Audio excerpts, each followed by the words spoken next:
নমস্কার, স্বাগতম।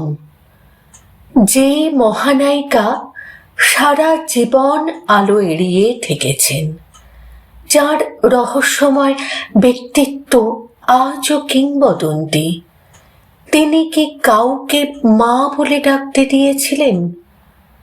1992 সালের এক কালী পুজোর সন্ধ্যায় এক সাধারণ যুবকের জীবনে ঘটে যায় অসাধারণ এক ঘটনা। আজ সেই অজানা স্মৃতির দরজা খুলছে করকা কুর্চি ইন্ডিয়া। আপনাদের প্রিয় চ্যানেল করকা কুর্চি ইন্ডিয়াতে আপনাদের সকলকে জানাই আন্তরিক ভালোবাসা ও প্রণাম। এখানে আমরা খুঁজি বাংলা সিনেমার অন্তর্মহলের না বলা গল্প, স্মৃতির আলো ছায়া আর কিংবদন্তিদের মানবিক মুখ। সে আজ থেকে প্রায় 33 বছর আগের কথা। 1992 সালের কালী পুজো। তখন সুমিত পাল কাজ করছেন শ্রীমতী মুনমুন সেনের সচিব হিসেবে। হ্যারিংটন ম্যানশনের ফ্ল্যাট থেকে হঠাৎ ডাক এলো, চলো সুমিত, এক জায়গায় যাব। গাড়ি ছুটল দক্ষিণ কলকাতার দিকে, রবীন্দ্র সদন পেরিয়ে বালিগঞ্জ সার্কুলার রোড। তারপর 54/1 নম্বর বাড়ির গেটের সামনে থামল গাড়ি। চারদিকে বাজির আলো, কালী পুজোর আবহ।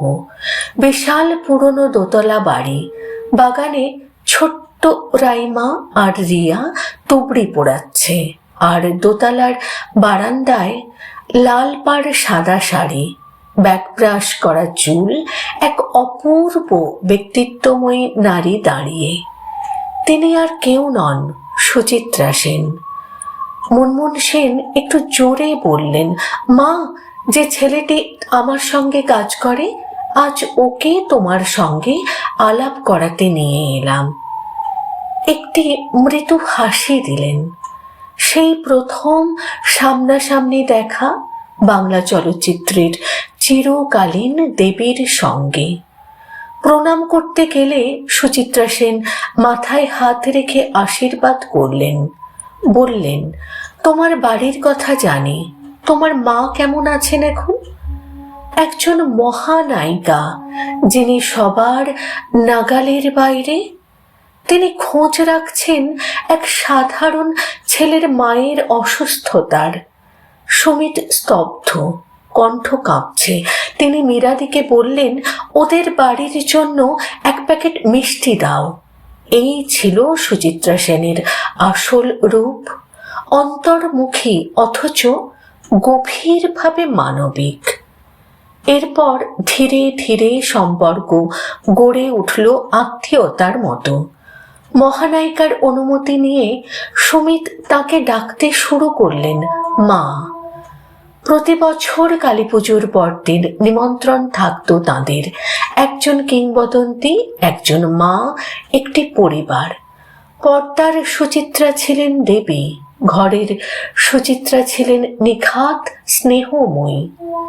কিছু মানুষ থাকেন যাদের জীবন সিনেমার থেকেও বেশি আলোকিত। তাদের মহানায়িকা বলা হয় শুধু অভিনয়ের জন্য নয়, মানবিকতার জন্যও।